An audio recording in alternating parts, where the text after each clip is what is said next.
आप दोबारा अपने ही घर वापस आए। और हाँ, ये सब राहा की वजह से मुमकिन हुआ है।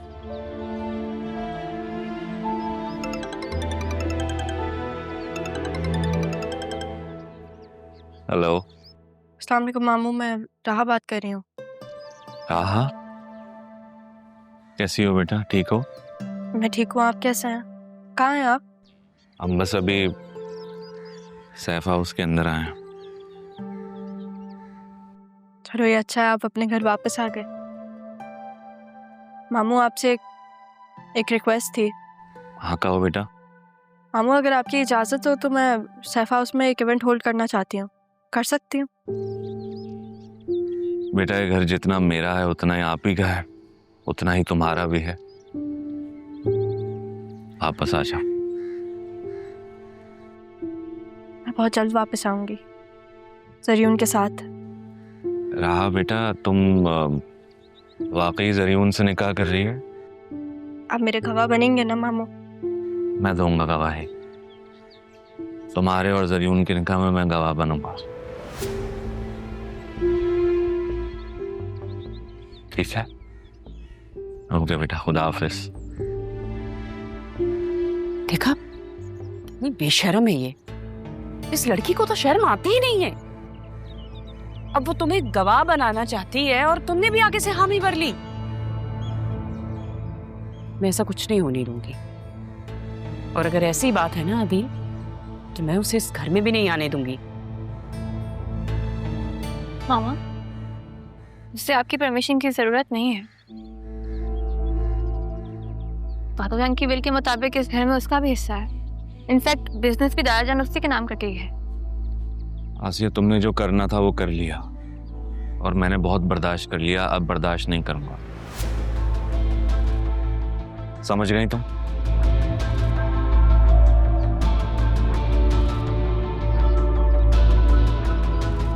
अरमान, बहुत शुक्रिया आपका, फिर जो कुछ भी हमारे लिए किया। आप अंदर आइए, चाय पी के जाइए।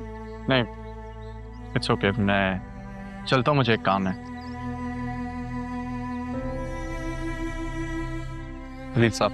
ठीक है बेटा।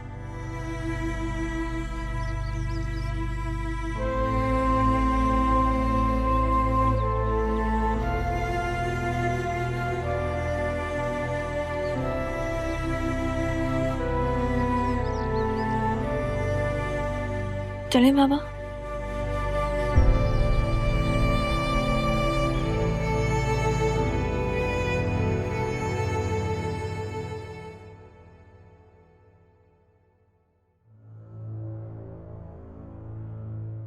बेटा मैं तुमसे कुछ कहना चाहता था, लेकिन समझ नहीं आता कैसे कहूं।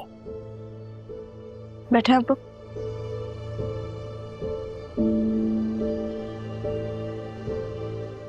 क्या हुआ?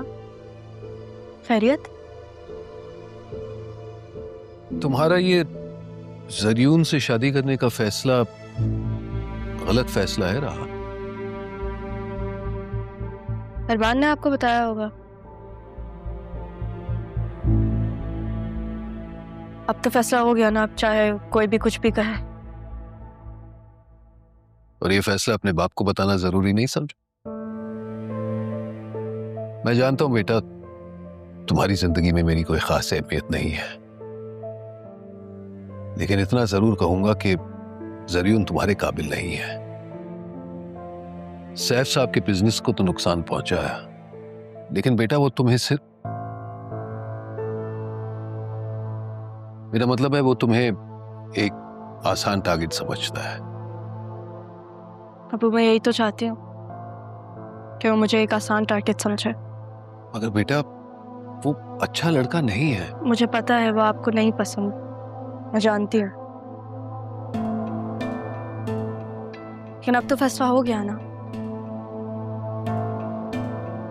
चले मैं चलती हूँ।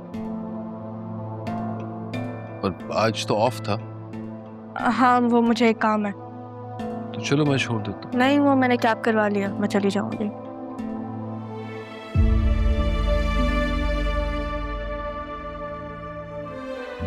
अब्बू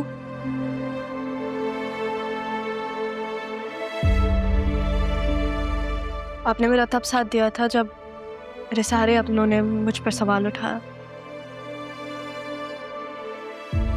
अगर आपने उस वक्त मेरा साथ दिया था तो आप अभी भी मुझे सपोर्ट कर सकते हैं ना, कि बेटी हूं मैं, कुछ ऐसा नहीं करूंगी जिसकी वजह से आपको परेशानी है। भरोसा है ना आपको अपनी बेटी पे?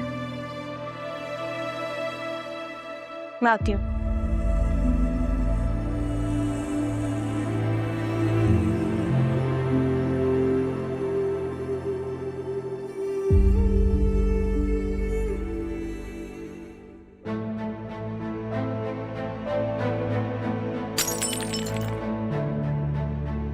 क्या हुआ है? क्यों क्यों तोड़ दी है?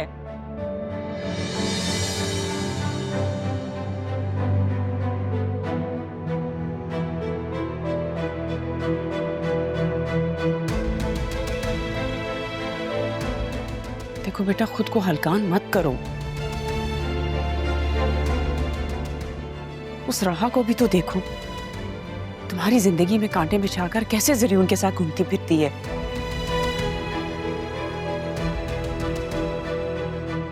तुम भी निकलो इस सारे सदमे से बाहर, अरमान से मिलो जुलो, एंजॉय करो अपनी जिंदगी। काश मुझे सच पता ही ना होता, काश मुझे सबका पता ही ना होता, काश मुझे हमें ना हो। अरे तो अच्छा है ना, मालूम हो गया, देर तो नहीं हुई कम से कम। अच्छा है ना मामा, कम से कम इस तरह मैं खुद को अकेला रहने का आदी तो बना लूंगी। अल्लाह ना करे, खबरदार जो ऐसी तुमने उल्टी सीधी बात की तो। तुम क्यों अकेली होंगी, तुम्हारी माँ है ना साथ।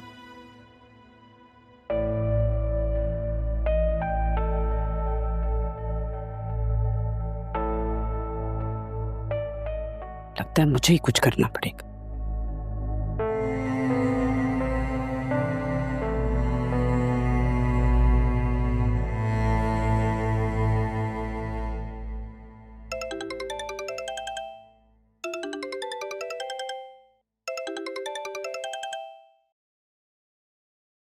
अस्सलाम वालेकुम। पहुंच गए आप लोग खैरियत से? जी जी, सब खैरियत है, खैरियत से पहुंच गए। वो ज़ैनब भी खालदा को सारा भेज देती हैं, घर बनता तो थोड़ा सफाई हो जाती घर की। हाँ हाँ जरूर, क्यों नहीं। और ये तो अच्छा हो जाएगा ना, खालदा को तो सारे घर के कामों का पता भी है, वो अच्छे से काम कर देगी। अच्छा आप मुझे बताएं, अदील भाई तो ठीक है ना? जी जी, अदील तो बिल्कुल ठीक है, बल्कि बहुत खुश थे। बस मेरी बतूल घर आके ना बहुत परेशान है, रो रही थी बहुत, अभी भी बहुत रो रही है। ज़ैनब भी मैं सोच रही थी अगर ये मुमकिन हो तो हम अरमान और बतूल की शादी जल्द से जल्द कर दें। क्या ये मुमकिन है? जी ये तो आपने मेरे दिल की बात कर दी।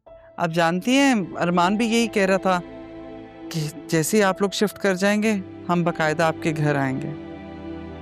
चलिए ये तो फिर बहुत अच्छा है ना, बल्कि ये करते हैं ना कि हम जिस दिन ज़रियून और राहा का निकाह होगा उसी दिन इन दोनों का भी करते हैं, ताकि उन्हें भी तो पता चले कि हमारे बच्चे भी किसी के मोहताज नहीं है और ना ही इन्हें किसी चीज़ की कमी है। क्या कहती हैं आप? ठीक कह रही हैं वैसे आप।